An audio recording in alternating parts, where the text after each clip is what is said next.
देखिए सर, बात ये है कि अगर पहले आपने खुद ही ये वर्ड कहा है कि मस्जिद को तोड़ने आ रहे हैं, ये अफवाहें फैलाई गई वीडियो है। अगर ये अफवाहें नहीं होती तो ये यहाँ तक बात नहीं आती। जहाँ तक हमारा एक्सपीरियंस है, लोगों को यही लगा कि ये मस्जिद जो है तोड़ने आ रहे हैं। अगर ये सोशल मीडिया पे बताया कि हम मस्जिद नहीं तोड़ने आ रहे हैं, जो बाउंड्री है वो तोड़ने आ रहे हैं, तो ये यहाँ तक नहीं आती। दूसरी बात ये, डीसीपी साहब ने खुद कहा है कि 100 तकरीबन लोग थे। जब हमने उनको बोला तो 75 लोग चले गए थे, कुछ 20-30 लोग थे। इसमें कोई दो राय नहीं है कि पत्थरबाजी हुई है, लेकिन आप जब उसकी इंक्वायरी करेंगे तो पता चलेगा कि वो यहाँ के लोग नहीं है, कहीं दूसरे थे। अगर आप यही कहते तो दूसरी बात ये है कि सर उसमें जो है उस एरिया के अंदर जो है, जो आप बता रहे हैं, बारात घर नहीं था, शादियाँ होती थी। पुलिस पर पथराव में 5 पुलिस वाले घायल हुए हैं। इनमें चांदनी महल थाने के एसएचओ महावीर प्रसाद भी शामिल हैं। हालात इतने बेकाबू हो गए कि स्थिति को कंट्रोल करने के लिए पुलिस ने आंसू गैस के गोले छोड़े। उसके बाद डेमोलिशन की कार्रवाई पूरी हो पाई।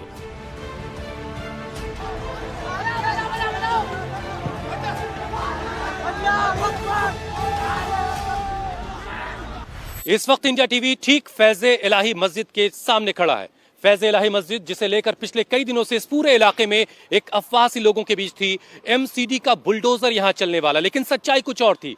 एमसीडी का बुलडोजर चलना था फैज़े इलाही मस्जिद के ठीक बराबर बने बैंक्वेट हॉल पर, जो मस्जिद कमेटी का ही जिस पर दावा था, और यहां बनी एक डिस्पेंसरी। आप देखिए, ये पूरा इलाका बुलडोज कर दिया गया है। यहाँ पर वो तमाम सारी चीजें जो मस्जिद से सटी हुई, जो बैंक्वेट हॉल था, जो डिस्पेंसरी थी, वो सब कुछ यहाँ पर डिमोलिश कर दिया गया है। देर रात करीब 2 बजे ये कार्रवाई शुरू हुई। लेकिन उलझन ये है कि पिछले कई दिनों से लगातार ये खबरें फजाओं में यहाँ की तैर रही थीं, और एक तरह का तनाव लोगों के जहन में था कि मस्जिद इलाही जो है उसमें उस पर बुलडोजर चलने वाला। अब ये इस हिस्से को लेकर के, ये जो वजू खाने का हिस्सा आप देख रहे हैं, इस हिस्से को लेकर के भी लोगों में बहुत गलत फहमी थी, बहुत कंफ्यूजन था। क्योंकि बाहर से जो मार्किंग लोग कह रहे हैं वो कुछ इस तरह से की गई थी कि लोग उलझन में थे, क्या ये वजू खाने वाला हिस्सा हटाया जाएगा, क्या इसको तोड़ा जाएगा। लेकिन ये पूरी तरह से महफूज है। अब आपको बताते हैं कि फैज़ इलाही मस्जिद से सटे बारात घर और दवाखाना पर बुलडोजर चला है। सेव इंडिया फाउंडेशन ने मस्जिद के पास अतिक्रमण होने का दावा किया था और हाईकोर्ट में याचिका लगाई थी। कहा गया कि मस्जिद के पास करीब 39,000 वर्ग मीटर में अवैध अतिक्रमण था।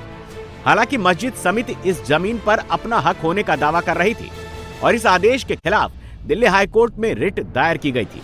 बीते 12 नवंबर को दिल्ली हाईकोर्ट ने मस्जिद के पास बने हिस्से को अवैध मानते हुए दिल्ली नगर निगम को अतिक्रमण हटाने के लिए 3 महीने का वक्त दिया था, और इसी बीच एमसीडी ने मस्जिद से सटे अतिक्रमण पर एक्शन ले लिया।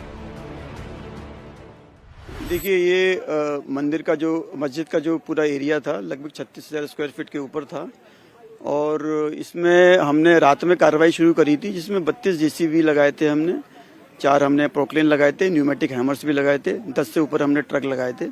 और ये कार्रवाई हमारी लगभग 12 से 1 के बीच में शुरू हुई थी। लगभग 7 बजे तक हमने काफ़ी इसमें जो अवैध जो था वो हमने हटा दिया। इसमें से कार्रवाई चल रही थी। माननीय हाईकोर्ट का आदेश आने के बाद कार्रवाई नवंबर में शुरू हो गई थी, और हेडक्वार्टर में, हमारे एमसीडी के हेडक्वार्टर में फिर दोबारा से इनको सुनवाई का मौका दिया गया, और कार्रवाई संपन्न हुई है 22 दिसंबर को। उसके बाद ऑर्डर पास हुआ है डेमोलिशन का, तो उसके बाद ही हमने कार्रवाई लगभग 15 दिन देने के बाद हमने कार्रवाई इस पर की है। आखिरी नोटिस कब चिपकाया गया था यहाँ पर? 22 तारीख को ही उनको बता दिया गया था कि ये अब अवैध है। इनफैक्ट उन्होंने अपना जो डायग्नोस्टिक सेंटर था ये बताया कि उन्होंने बंद कर लिया है वो। जी, यहाँ पर जो मस्जिद वाले प्रशासन है, उनका ये दावा था कि ये जो जमीन है वो भी उनके ही अंतर्गत आती है। देखिए, दावा उन्होंने किया था, लेकिन उसके साथ उनके पास कोई भी ऐसे दस्तावेज नहीं थे। जो दस्तावेज उनके पास थे, उसके अनुसार उनका जो भी एरिया था उनके पास सुरक्षित है।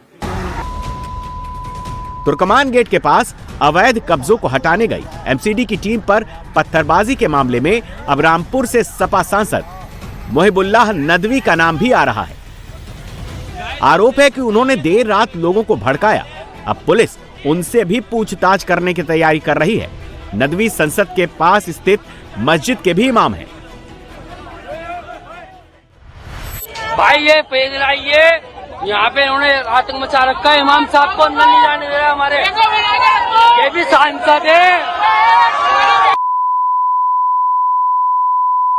ये सांसद है, ये भी हमारे, इन्हें जाने नहीं दिया जा रहा है। लोग यहाँ पे इकट्ठा हुए हैं धरना फैसला के पास, सब अपनी दुकानें बंद करके सब बंद करके आइए सर। दिल्ली में तुर्कमान गेट के पास करीब 50 साल बाद बुलडोजर चला है। इससे पहले यहां 1976 में बुलडोजर एक्शन हुआ था, जब संजय गांधी के आदेश पर तुर्कमान गेट के पास बनी झुग्गियां और पुराने मकानों को गिरा दिया गया था। जबकि ताजा कार्रवाई केवल मस्जिद के पास सरकारी जमीन पर अतिक्रमण करके बनाए गए एक स्ट्रक्चर पर हुआ है।